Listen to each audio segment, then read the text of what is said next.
best a man can get. Back here, first things first. Sports Illustrated senior writer Chris Mannix is here. Talk some basketball. What's happening? You, brother. Welcome back. Hey. All right, Chris Mannix. Wise guy, take it easy on it.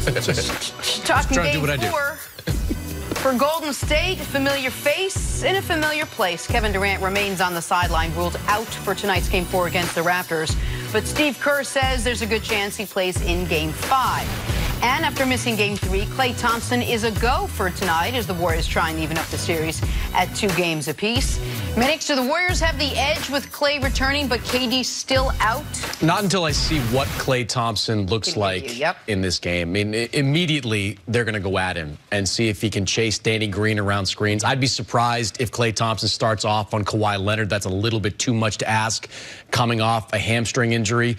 But defensively is where he's going to get it done. I think he can be fine offensively, spotting up, shooting, just being a space creator. But defensively, they are going to be aggressively going after him. If he is 90, 95%, I still put the Warriors as the favorite to win that game. But if he's in the 75-ish range and he can be taken advantage of on the defensive end of the floor, this is the Raptors game to lose. If you're Toronto, every game is your series right now, because the more the Warriors get healthy, the better their chance of winning the series. The Warriors can afford to go down 3-1 and get their guys back and still win this series. I don't think the Raptors, if the series is 2-2 and Golden State gets healthy for game 5, I don't think the Raptors can win. I totally disagree with the idea that Golden State can go down 3-1 and come back to win this series. Even if everybody comes back? Well, because when Kevin Durant comes back, he's not Kevin Durant. At least not initially. Maybe if he comes back for game 5, maybe by game 7, if you get there, you would have to then win game 5 with a lesser Kevin Durant, win game 6 with a somewhat lesser Kevin Durant. I also don't think you get 95% from Klay Thompson coming off a hamstring injury. I mean, I think that's the high end of what you would get. And so for me, I do believe the Warriors can win tonight with Klay coming back with no KD, but I also think they have to win tonight in order to stay alive. We shouldn't, just because twice in the 2016 playoffs teams came back from 3-1 down. You know this, but everyone should remember, it's happened 11 times in the history of the NBA playoffs. A team has come back from 3-1 down. It's like 11 and 258, something like that. It's an absurd number. And so the Warriors got to win tonight, and the question will be about defense. It's what you're talking about. It's in this championship run, their defensive rating going into the finals, 99, 104, 101, 101, this year 110. And that was before Klay Thompson was lesser Klay Thompson. That's been a theme, throughout the regular season, that this Warriors team was the worst defensively of anyone in the last 5 years, and that has hurt them, and it's shown up in these finals where twice in these finals they've scored 109 points and lost because they couldn't keep the Raptors under 110. Yeah, and they haven't been great on the defensive end this year, Nick.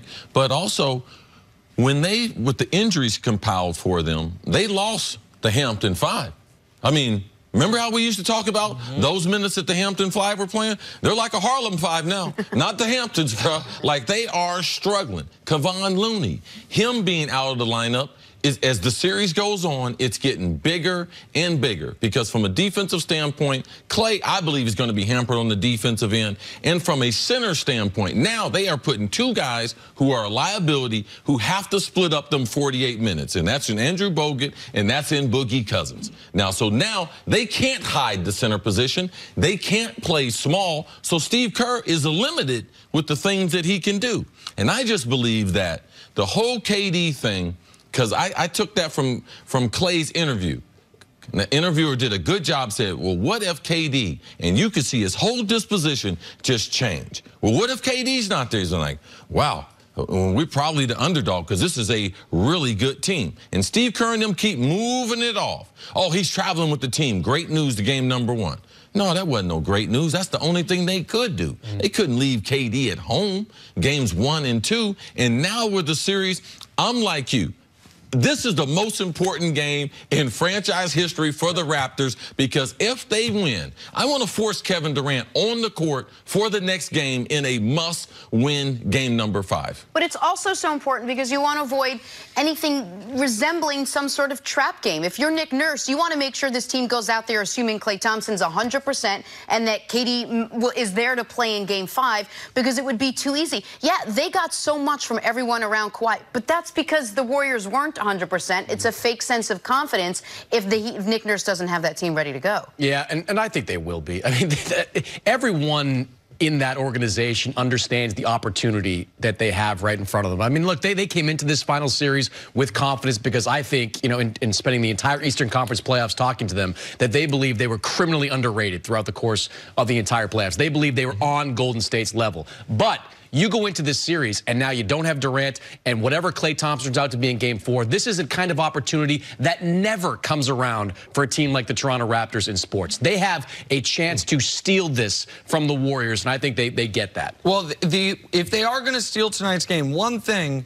that with the Raptors up 2-1 in the series, I think has been a little underrated that the Raptors need to clean up, particularly they need to clean up from what they did in Game 3, is they actually, in Game 3, to me, weren't great defensively. They won that game because they were 50-40-90 as a team, which never happens. You're 50-40-90 in a finals game as a team. Defensively, if I'm the Warriors and Klay's out there, why would I attack Toronto differently with Steph Curry than I did in Game 3 and just have some of those open? If Klay's as limited as you guys fear he might be, some of those open shots that were going to lesser players, have those go to Klay and see if Steph, hey, Steph, try to duplicate what you did in Game 3, because Toronto didn't have an answer for Steph. And Toronto's defense, given who they were up against, allowing 109 to Steph Curry and friends is not the Toronto Raptors level defense that they had been showing certainly throughout the Milwaukee series or even in the first 2 games of these finals. One thing that we must make sure that we're aware of, when I throw the ball to a Golden State Warrior who's not Klay, they're a triple threat because they can put the ball on the deck and get to the hole. Sure. Klay is not a threat to do that when he's healthy. So I know he's going to be hampered tonight because I'm staying right on him. All I got to do is stay right on his right hip, and then what is he going to do? He's not going around. I mean, for us to think that now Klay, he didn't rest game number 3. He couldn't play. Medically, they would not release him to get on the court. Klay tried to force him, but he couldn't. We can't forget, he's not going to be 100%, and I'll debate your point as far as there was no answer. There was an answer. His name was Fred VanVleet, and he played those 12 minutes in that third quarter when Nick Nurse started him. That was the move of the third game. And what did Steph do in that third quarter? It negated him, slowed him down just a little bit. In the fourth quarter, what did Steph do? In the fourth quarter, it really hurt him. In the fourth quarter, for back-to-back finals games, Steph Curry, from the 8-minute mark to the end of the game, has 0 made field goals. Like he is worn down. In the 30, I think he scored 15, but he wasn't as efficient. But in the fourth quarter, he wore down in both of these last 2 games. Game 2, when Klay went out, didn't take a shot once in the fourth quarter. In Game 3, 8-minute mark and beyond, didn't make a shot. That was, to me, the one part of the game they actually did negate. And that's what happens when you just throw bodies at him over and over. He has to look at 2-3 guys in front of him, knowing he's going to have to pull up for a 26, 27-footer. That's a factor in all that. All right, we got to take a break. Manic, stick around. Coming up, could the Nets steal KD and Kyrie away from the Knicks this summer? Next on First Things First. You know what would have played Game 3? Marcus Smart. Smart would have taken.